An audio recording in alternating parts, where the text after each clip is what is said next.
with the classification. And in classification, what we do know, what is more primitive and more advanced. For example, if we see a leaf, we see a simple leaf, the one I talked to you, the lanceolate, and this is fungi.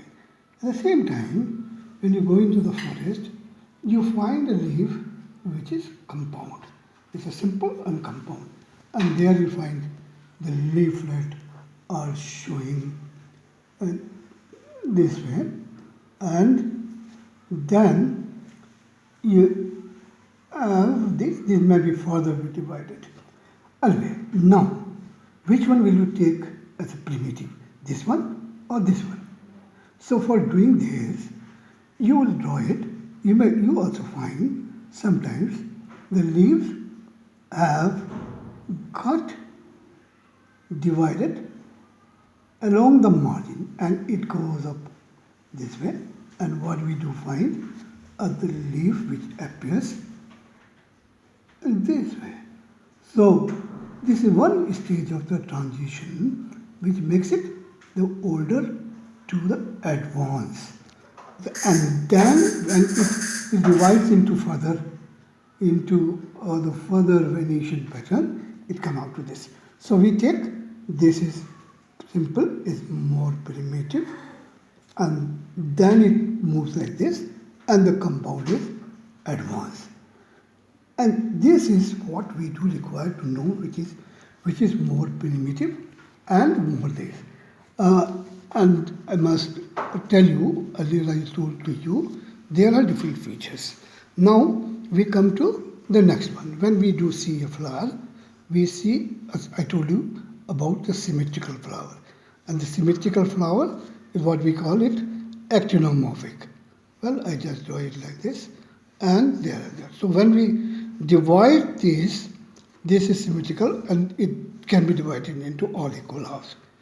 So this is one here, but if we see a flower of orchid, we'll find the flower has got the labellum structure and it is forming this and then this feature, and it come out to be more complicated.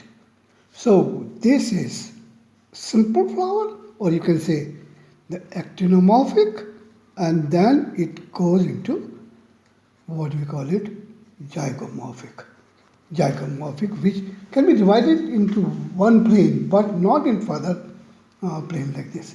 So this is what we do say, this is from more primitive than to the simple, and this is what is some of the principles of the classification. And then again what we do see, when we cut a section of a pistil, we find it. And there is one ovule at the base, and it goes into, and in another case, in the presentation, we find it there are several of them. So this goes like this.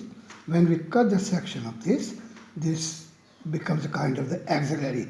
I've shown you the structure on my 21st August lecture. There you find this is like this. But what happens in some other cases, we may find, and now, so for example, in the latest finger or bindi, you do see they are angular like this, and it's a case of simple case, or lemon, you find this feature, and then the ovules are there. So this is exact presentation. But when we go to the next stage, we may find these all carpels are separate. This is what we find the ovule at the base, and then becomes like this. So it is considered that although it appears like this, but this is more primitive, we call it apocarpus condition, and then comes the exile, and then comes this feature, maybe may not be there, epibasal, or this is what we find in monocots. So this is what I just want to tell you.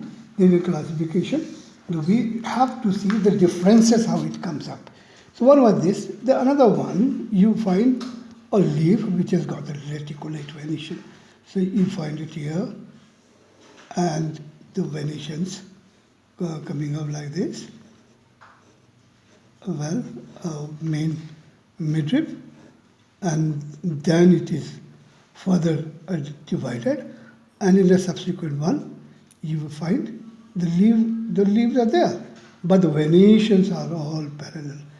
So you'll find, so whether it's banana or orchid leaf or dioscorea, and this is what is called the monocotyledonous leaf or the parallel venation. So this is a parallel venation, and this is what we call the reticulate venation. So as per the classification, when we go with the natural order, natural system of classification, this is what it is more primitive. It is more considered to be more primitive, and this is the parallel one is the most advanced. So these fall all in the principles when we go with the natural system of classification. But what had happened way back in 1752 when Linnaeus did, what he did, he saw the plant with the single stamen. He put all those single stamen flower in one group, then the 6 or 7, and like that, monoandria and the hexaandria, he named it like that. So that was the kind of the artificial system of classification. Although in your syllabus this is not there, but it is important because Linnaeus had made a garden in Uppsala in Sweden based on this. All those plants his students and others collected, he put it into this. But when the time came for Bentham and Hooker and Hutchinson, they followed this one. This is just prelude to this. And other terms which you have to know. Look at this. I would just like to know what difference these figures will make. This is the last for today. I'm making it. Look at this. This is a pistil and the stigma down to style, and then it follows down to ovary. So let me draw first the 3 kinds, and then I will come to like this. So now it has got the base, the thalamus. So now the thalamus is like this. It comes up, and then the sepals, and then it has got the petals. Well, and it may have the stamens all arising from here. The ones for good you must know about these features. Otherwise, my teaching to you on this subject, you will remain without the principles or the fundamentals of the subject. And then here. Now this is one feature. Now you just see how you will be able to make the difference from this to the next. What we find, the calyx is coming out like this. Look, just see. You'll find in case of, say, for example, in guava and all. So here, and then the petals. There's a petal is here, and the stamen are arising from here. And in this case, it is just in between. So the calyx is like this in a rose, for example, or roses in members, and then there is a hypanthodium, and this makes the food what we eat as a pear or apple. So this is here what we call it hypogynous, and this is epigynous, and this one is perigynous, although this is not referred in the classification system by several, but these 2 terms you must know, the hypogynous or the epigynous. Here this one. Now look at this, the position of ovary. Position of ovary is here. Do you see here? And all the parts are arising below the ovary. So we call it ovary is superior. So all those plants which have got hypogynous flowers, the ovary is superior, and epigynous, ovary is inferior.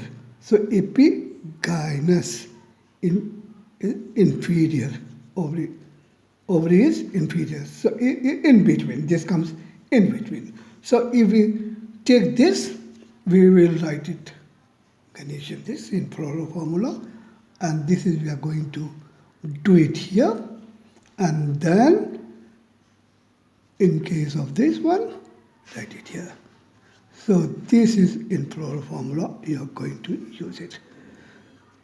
That much for today, and rest I am going to give you in the PPT presentation.